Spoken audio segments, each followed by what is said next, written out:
ایران اور عالمی طاقتوں کے درمیان جوہری معاہدے کی 10 سالہ مدت ختم۔ ایران جوہری پروگرام پر عائد پابندیوں کا پابند نہیں رہا۔ ایرانی وزیر خارجہ عباس عراقچی نے کہا، اب عالمی معاملات میں سیاسی دباؤ کے بجائے قانون کی حکمرانی کو ترجیح دی جانی چاہیے۔ بین الاقوامی ایٹمی توانائی ایجنسی سے تعاون صرف جامع حفاظتی معاہدے اور ایرانی پارلیمنٹ کی حالیہ قانون سازی کے مطابق ہوگا۔ سیکیورٹی فورسز کی پکتیکا میں انٹیلیجنس بیسڈ کارروائی، خوارجی گل بہادر گروپ کے 70 دہشت گرد ہلاک۔ سیکیورٹی حکام کے مطابق 17 اکتوبر کی رات خارجی گل بہادر گروپ کے ٹھکانوں پر ٹارگیٹڈ کارروائی۔ خارجی گل بہادر گروپ کا اہم خارجی سرغنہ بھی جہنم واصل۔ خارجی گل بہادر گروپ پاکستان میں دہشت گردی کی بڑی اور متعدد وارداتوں میں ملوث رہا۔ شمالی وزیرستان میں اسی گروپ کے حملے میں 3 خواتین، 2 بچے اور 1 جوان شہید ہوا۔ افغان سرزمین سے دہشت گردی کا سامنا، افغان حکومت دہشت گرد نیٹ ورکس کے خلاف فوری اقدامات کرے۔ ملائیشیا کے وزیراعظم کا وزیراعظم شہباز شریف سے ٹیلی فونک رابطہ۔ شہباز شریف نے انور ابراہیم کو بتایا کہ پاکستان نے مذاکرات کی خاطر عارضی جنگ بندی پر اتفاق کیا۔ سرحد پر پرامن رہنے کے لیے افغانستان کو فتنہ الخوارج، ٹی ٹی پی اور BLA کے خلاف مؤثر کارروائی کرنا ہوگی۔ وزیراعظم شہباز شریف کی جہانیہ میں سیاسی رہنماؤں سے ملاقاتیں، کہا کہ بھارت قیامت تک جنگ میں پاکستان سے شکست سے باہر نہیں نکل سکتا۔ فیلڈ مارشل نے جنگ کو فرنٹ سے لیڈ کیا۔ The most recent display of the spirit and resolve of the armed forces of Pakistan during Marka-e-Haq, Operation Bunyan-e Marsoos, has further strengthened the trust and confidence of the people of Pakistan on the competence and far-reaching capabilities of its armed forces.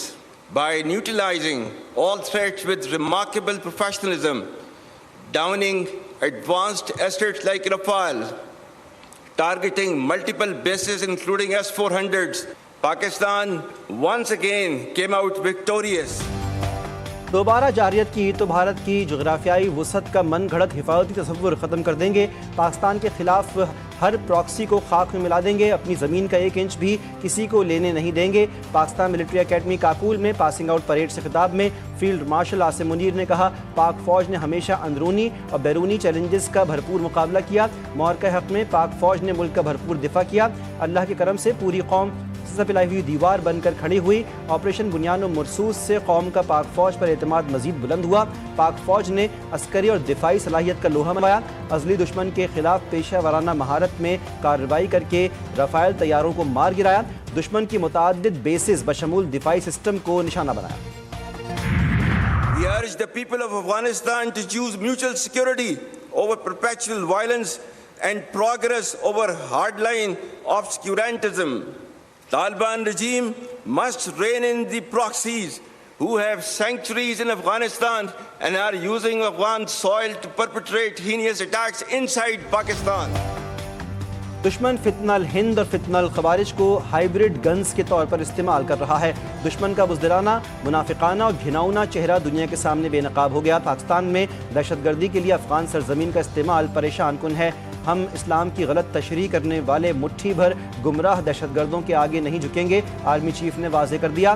2 ٹوک الفاظ میں کہا کہ طالبان رجیم اپنی proxies کو لگام ڈالے۔ یہ پراکسیز پاکستان میں گھناؤنے حملے کر رہی ہیں، افغانستان کی سرزمین استعمال کر رہی ہیں۔ قانون نافذ کرنے والے ادارے، مسلح افواج پاکستان کے بہادر عوام کے تعاون سے اس لعنت کو بھی شکست دیں گے۔ افغان شہری دائمی تشدد کے بجائے باہمی سلامتی کا انتخاب کریں۔ دوحہ میں پاک افغان مذاکرات کا پہلا دور مکمل، دوسرا دور آج پھر قطر میں ہوگا۔ خوارج کے حملے برداشت نہیں کریں گے۔ پاکستان کا 2 ٹوک موقف، کالعدم TTP اور گل بہادر گروپ افغانستان سے کارروائیاں کرتے ہیں۔ پاکستانی شہریوں کو افغانستان سے بھتنے کی کالز آتی ہیں۔ جنگجوؤں کے افغانستان سے آنے کے ٹھوس شواہد موجود ہیں۔